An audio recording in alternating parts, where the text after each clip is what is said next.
I guess giving up wanking and weed wasn't enough to get the job done. Merab Dvalishvili put on a dominant performance over Sean O'Malley. But before I get into that, if you're new here, make sure you subscribe as I have brand new videos every single week. UFC 316 is in the bag and it was actually a pretty fun card. It feels like we've had some lackluster events recently and it's nice to be back on form. I'm going to be breaking down the fallout of the main card. In the main event, Merab Dvalishvili successfully defended his bantamweight title with a third round submission win over Sean O'Malley.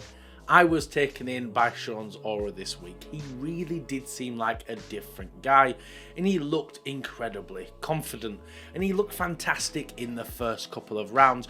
O'Malley opened up aggressively, really put the arts in mixed martial arts. His striking looked beautiful, teep kicks, spinning kicks, jabs to the head, jabs to the body. He managed the range well and his takedown defense looked crisp. It felt as though O'Malley was getting ready to snipe Merab. Every time he threw, it was inches away from something special. It's clear he'd put in the time and the work to come back even better, but so had Merab. Merab's striking, though not clean or even pretty, was effective. He was getting the better of the striking exchanges. I was excited to see how this fight would play out, but it didn't play out for very long. Merab, the decision machine, got a fucking finish. Yeah, I can't believe it. He turned into Georgia Brock Lesnar, picked Sean up and slammed him down. O'Malley attempted to scramble and seemed to be making his way back to his feet, but Merab transitioned into north-south and caught Sean with a kind of modified guillotine. I don't think anyone expected that. I can't even imagine what the odds were on a Merab finish, but there's no doubt now that Merab is the bantamweight GOAT.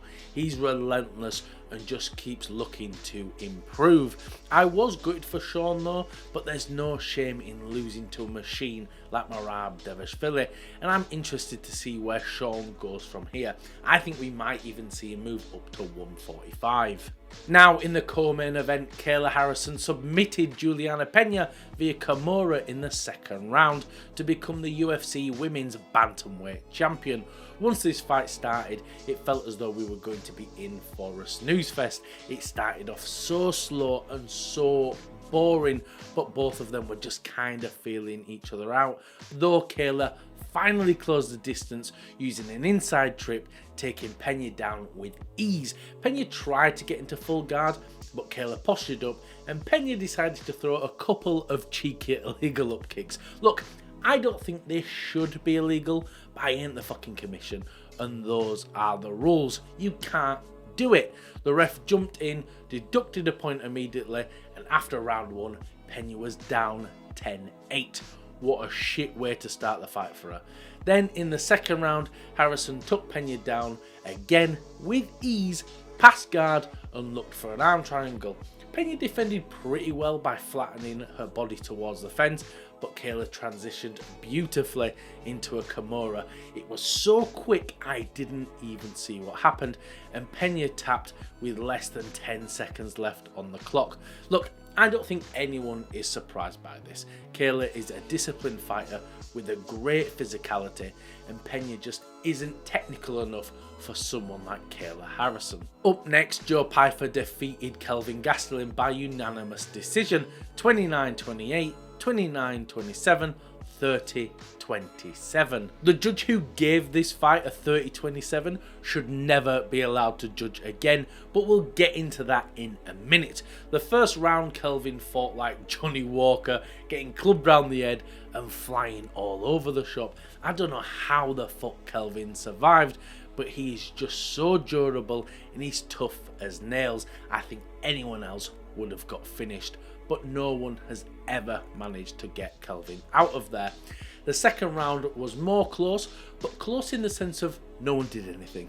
Kelvin couldn't break the distance and Pyfer just didn't throw. The third round was Kelvin's best round by far, putting on the pressure and even hurting Pyfer. It's why I was so shocked that one of the judges gave it to Joe at all. I just don't see in what world Pyfer won that third round. I think the biggest takeaway from this fight is Joe Pyfer is actually shit. He throws big, but it's reckless. It's just right hand, right hand, right hand. And if that doesn't work, he'll throw another right hand. If he's got title aspirations, he needs to be more dynamic. And I don't even think he knows how to throw a 1-2. He's shown where his level is at, and I don't think he's going to go any higher than this. Then we had the debuting Patchy mix losing to Mario Batista in a unanimous decision. Look, I had high hopes for Patchy mix, but this performance just wasn't good enough. He was like a deer in headlights. He looked lost. In the first round, Mario's right hand was there all day, switching up from the body to the head, and Patchy just had no answer. The second round was a little bit better, and Patchy managed to cut Mario open and had him on the run for a little bit, but Mario switched stances into southpaw and hit Patchy with some big looping lefts. And in the third, Patchy attempted a takedown and came out much more aggressive and throwing in some dynamic striking, but it was too little, too late. I couldn't believe that Patchy mix didn't even threaten a level change.